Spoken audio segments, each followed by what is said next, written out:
nilipenda nitumike pamoja na Seki. Akaniambia ndio, akaleta masharti kidogo pale, lakini nikaona kama ile masharti haifanyi kitu katika huduma yangu. Haifanyi kitu ile masharti. Basi nikaona akaitika, na wakati alipoitika ilikuwa furaha kwangu.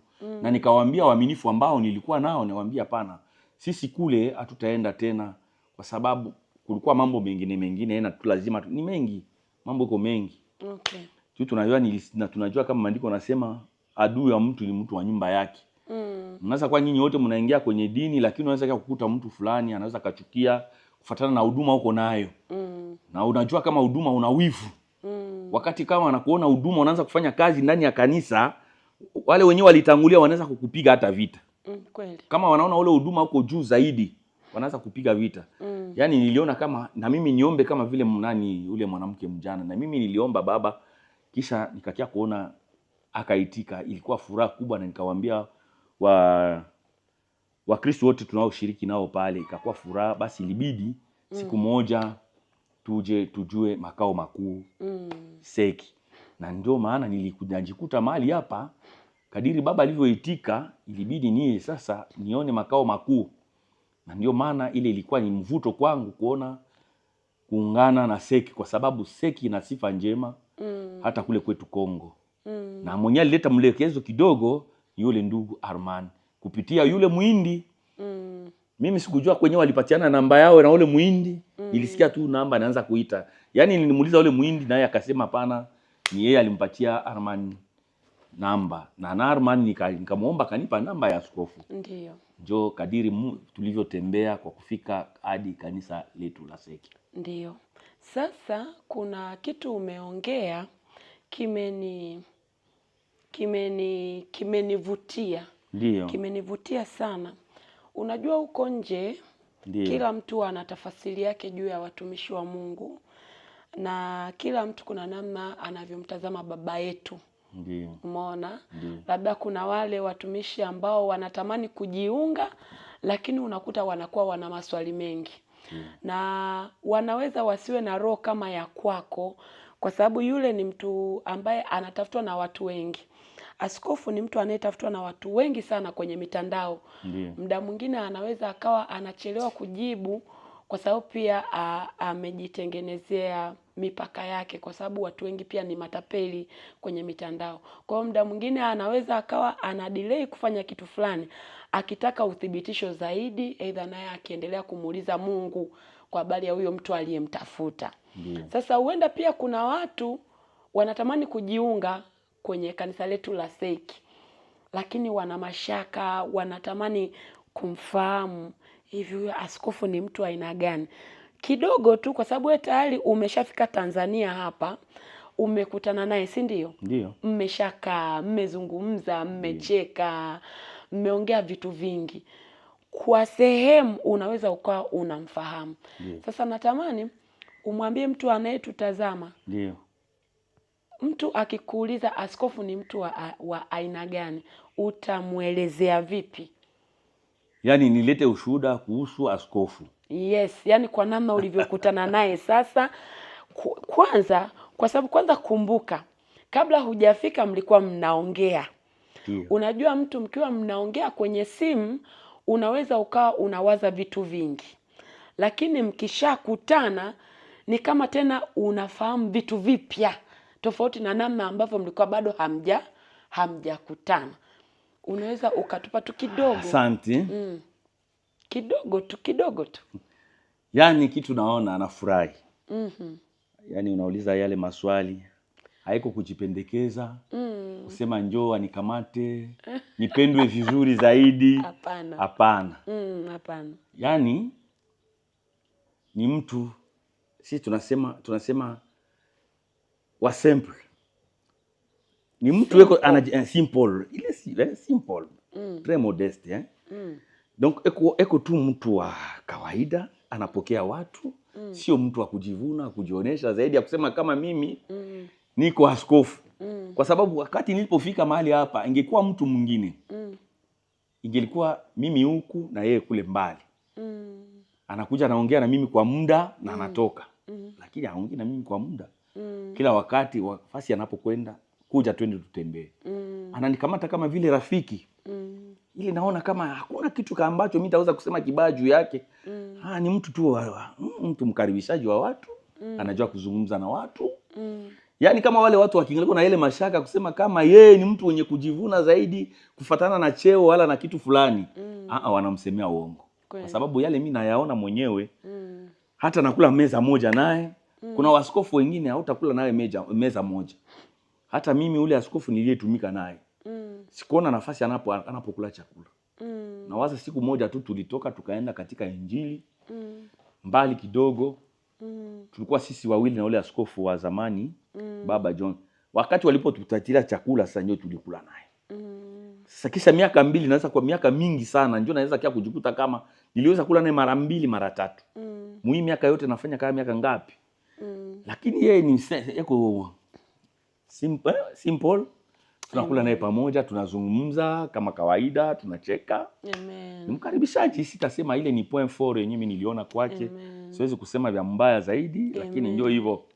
Kama watu wanamtambua vibaya, haya, hata na mke wake mwenyewe. Ukiangalia hivi kwa zamani nilikuwa naangalia kwa mapicha nikasema lakini mimi nafika hapa leo, si mimi nilikaribishwa. Basi mambo ya kusikilia kumbali ni mambo mengine, na ile yenyewe mtu ataweza kujionea mwenyewe. Kweli. Ndio hiyo. Mambo ya kusikia tu Ndio. na kuona ni vitu viwili tofauti, na ni kweli, kwa sababu kuna namna mtu unaweza ukawa unasimliwa. Mimi ninaweza nikasimliwa kuhusu wewe, lakini nikija nikaona uhalisia nakutana na vitu vingine kabisa. Ndugu mtazamaji wewe ambaye unatutazama, kwa kweli tumekuwa tuna wakati mzuri sana, na tunavyoelekea kutamatisha, kuna swali mmoja tu ambao ninatamani nikuulize na ambao tungetamani kujua zaidi, lakini kabla sijamuuliza mtumishi wa Mungu, ningependa kukutia moyo wewe ambaye unatamani kujiunga na huduma yetu ya Seiki. Tuna baba mzuri, baba mpole, yuko simple kama unavyosikia. Yaani ndivyo ilivyo. Unajua ni tofauti na ni changamoto. Ukifikiria tu ni changamoto tu mgeni kuja tu akakabidhiwa madhabahu. Ni changamoto kwenye makanisa mengi. Ndio, kadiri tunavyotumika, tunajua kweli sio makanisa yote watakupa madhabahu.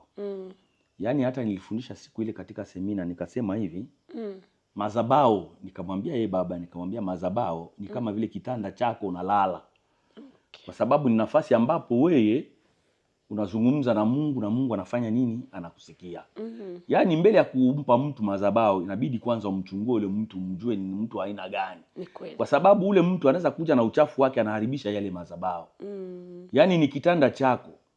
Mtu yeyote hawezi kuja tu afike alale kukitanda chako na matope, aje na uchafu wote. Kama tunasema matope, uchafu, sio matope hii ya uchafu wa moyo. Uharibifu wa moyo. Mtu sio mwaminifu kabisa, kisha unampa ile madhabahu. Ni kama vile analeta uchafu ndani ya nini? Ndani ya kanisa. Lakini kama utakuwa unampa mtu madhabahu kufuatana na uongozi wa Roho, kama Roho anakuruhusia na kuambia sema mpe huyu mtu madhabahu, pale unaweza kumpa. Lakini madhabahu sio madhabahu ya kumpa kila mtu. Kwa sababu sio watu wote wanatembea katika hali njia ya utakaso. Watu wengi wa mingi ni watu ambao utamuona hivi kiinje yanafanya mambo ya Mungu, lakini ndani hajatakaswa kabisa. Yaani unakia kukuta kama madhabahu akwe nawe wivu. Mimi naanza kumwambia awe nawe wivu. Sio kila mtu akwe nampa wale madhabahu. Na ulipoambiwa utakuja kufanya semina. Ndio. Kumbuka ndo mara ya kwanza. Ndio. Unakuja. Ulipoambiwa kwamba utakuja kufanya semina ya siku 3. Ndio. Ulijisikiaje? Yaani wakati nilipotoka kwetu Kalimi kufika mahali hapa Tanzania, mimi sikujua kama nitakuja kufanya semina. Sikujua. Wakati sasa nikishakuwa huko Tanzania. Wakati napo nazungumza yeye na baba siku ya kuja kunipokelea, ananiambia mimi naenda. Kumbe hivi inabidi niko hapo Kigoma, njoo ananiambia utafanya na semina usiku. Hivi mimi hautanikuta, lakini ujiandae. Jumatano utafanya semina. Basi nikajiuliza sasa. Ingilikuwa kama aliniambia vizuri akisema utafanya semina, ningeanza kujitayarisha tangu kwetu Kongo, lakini sikujitayarisha. Kwa sababu hata nilifanya semina, najua kama nimekwisha kuitwa, nishafunzwa Biblia. Na maneno ambayo naweza kuambia watu, naweza kasikia. Na sijui kama mimi naweza kukuuliza ulizo moja, na wewe unaweza ulikutaniwa kwenye semina. Wewe uliona namna gani kwenye ile semina? Mimi? Ndio. Kwangu mimi nilibarikiwa na niliona ni vizuri kabisa. Ulibarikiwa kivipi? Nilibarikiwa na mafundisho uliokuwa ukifundisha, namna ulivyokuwa ukitiririka na mpangilio wote. Ni vitu ambavyo vinaeleweka. Basi hadi ile semina niliyapanga pale pale tu. Kwa kuona gisi niko mchungaji, ilibidi niyafanye pale pale, na ndio maana nilikuwa nafanya, kisha kufanya semina narudia tena nyumbani, nasoma Biblia na mimi peke napanga. Haya, sikujitayarisha kwa kawaida, lakini tunajua kama tuko ndani ya kazi ya Mungu. Na Roho Mtakatifu yupo kazi. Ndio. Mungu akubariki sana. Sasa nina swali moja. Utukumbushe. Ndio. Je, una familia, watoto, ndoa? Ndio, nina familia, nina ndoa, nina mke mmoja. Mamaye niliyeoa, niko naye. Jina yake anaitwa Mama Elali. Mama Elali. Elali Musa Bulenge. Na niko na watoto 6. Watoto 6. Wanaume 4. Na wanawake 2. Yaani niko baba wa jamaa. Baba wa jamaa. Ndio. Kwa baba wa familia. Wa familia. Okay, kwa hiyo familia kule Kongo mnaita jamaa. Jamaa. Ndio. Okay, watoto 6. Ubarikiwe sana. Ndugu mtazamaji, sasa kama unavyoona tumefika tamati ya kipindi chetu kizuri cha ushuhuda wangu. Na hii ni kwa kifupi tu, tumeona tupate dakika chache na mtumishi wa Mungu kabla hajarudi kwao Kongo, tufahamu vitu vingi. Amejisikiaje kuja Tanzania, amejisikiaje kumwona askofu, kwa sababu walikuwa wanawasiliana tu kwenye simu. Je, amemuonaje? Unajua muda mwingine kwenye simu na kuona live ni vitu viwili tofauti, na kama unavyojua sisi wanadamu tunapenda kuhukumu sana vitu bila kuona uhalisia wake. So kama ulivyomsikia, tumejifunza vitu vingi kutoka kwake, lakini cha muhimu sana sana sana, tuitunze amani ya nchi yetu. Sisi Tanzania tunaabudu, tunamsifu Mungu, tunatembea usiku, tofauti kabisa na nchi ya wenzetu, hivyo vitu hawana. Lakini pia kabla sijatamatisha, nipende kukushukuru wewe ambao umekuwa ukifuatilia vipindi vyetu, lakini na kama ni mara yako ya kwanza, naendelea kukukumbusha usisahau kusubscribe, endelea kutufuatilia. Lakini zaidi sana ninakukaribisha kanisani. Kanisa letu zuri la SEIC. Sisi tupo Mwanza, ambapo Mwanza ndipo makao makuu wilaya ya Ilemela. Tuko nyuma ya soko la Sabasaba, mkabala na shule ya Morning Star. Ratiba zetu za ibada siku ya Jumatano tunakuwa tuna kipindi cha mafundisho ya Biblia, tunafundishwa Biblia, tunaifafanua Biblia, tunafundishwa kwa kina kabisa, lakini pia tunakuwa tuna muda wa maswali. Ibada yetu inaanza saa 10 mpaka saa 12. Siku ya Ijumaa tunakuwa na ibada ya maombi na maombezi, tunaanza saa 10 kamili mpaka saa 12. Lakini pia siku ya Jumapili kuanzia saa 1 kamili mpaka saa 2 tunakuwa tuna ibada ya Morning Glory. Katika hiyo ibada inakuwa ni ibada ya maombi kwa ajili ya kuandaa ibada zetu. Lakini pia inapofika saa 2 kamili mpaka saa 2 na dakika 45 ni wakati wa Sunday School, tunakuwa tunafundishwa mambo mengi. Lakini pia inapofika saa 3 kamili ndipo ibada kuu inaanza. Hapo tutasifu, hapo tutacheza, hapo tutaabudu, wanakwaya wataimba, tutafundishwa neno la Mungu, na vitu vyote unavyovitamani kuviona kwenye ibada utavipata katika ibada kuu. Hivyo nichukue nafasi hii kukukaribisha, na hata kama haupo Mwanza, uko mikoani, SEIC imeenea ulimwenguni kote. Tanzania hii SEIC ipo kila mkoa. Unaweza tu ukaulizia au ukachukua namba ambazo watu naweka kwenye skrini, ukapiga, ukasema mimi niko sehemu fulani, basi tukakupa namba ya mchungaji ambaye yuko mkoa husika, na ukafika katika kanisa la SEIC na ukaabudu kwa uzuri kabisa. Sisi tunalitegemea jina la Yesu tu peke yake, na Mungu atakubariki sana. Mtumishi wa Mungu, naomba nikukaribishe kwa neno moja tu la shukrani ambalo ungeweza kusema. Ndio.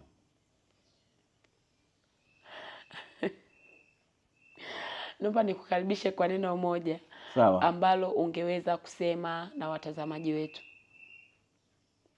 Neno moja ambalo ungeweza kuambia watu. Kuambia watu ni kusema kama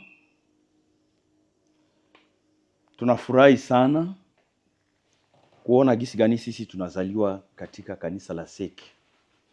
Yaani kanisa la SEC linaanza pale Kongo, tunaanza nayo pale Kalemi. Yaani itakuwa makao makuu katika nchi yote nzima ya Kongo. Tunafurahi sana kuzaliwa, kujikuta tunakuwa watoto wa Askofu Daniel Moses Kulola.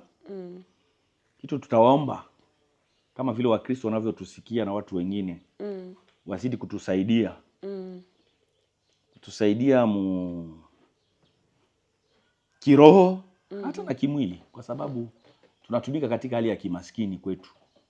Kweli sisi Wakongomani tuna wa maskini, lakini siasa nayo upita kwetu ndio inatufanya turudie nyuma. Yaani kama kukikuwa gisi ya kuweza kusaidia, wanaweza kutusaidia kusupport, tuone gisi gani na sisi tuweze kuwa na kanisa nzuri kidogo ya kuweza kukaribisha watu pale kwetu Kongo. Itaweza kuwa mzuri zaidi. Yale ni mawazo tu. Amen. Lakini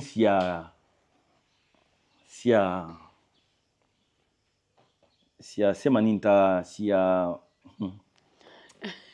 basi Swahili inanikujia nguvu pale, kazia kabisa mpaka tusaidiwa. Yaani ule mtu atakayependa kutusaidia anaweza kutusaidia hata kwa bati moja, mbili. Tuone gisi gani tunaweza kujenga kanisa yetu ikuwe mzuri. Hata wakati tunapopokea wageni tuwe na kanisa nzuri. Isikuwe kanisa mbaya kusema SEC. Wakati unaona tena imani nayo inakuja kwa kuona vitu. Mtu anaweza kuangalia hii kanisa ndio kanisa international, mbona inajengwa vibaya hii? Wakati anaona majengo hata haitakuwa kubwa kabisa, wakati anapoona majengo majengo mazuri na anaingia na isi ajiserie. Maana hapa kuko vitu vya lazima. Lakini kama tunajenga kanisa iko na manjanja huko manyasi manini, ni kama ni haitaleta sifa njema. Amen. Yaani tunaomba watu kama akikuwa na ile moyo ya kutusupport, wanaweza kutusupport kwa bati moja mbili, kwa saki moja ya sima kama inaweza kupatikana.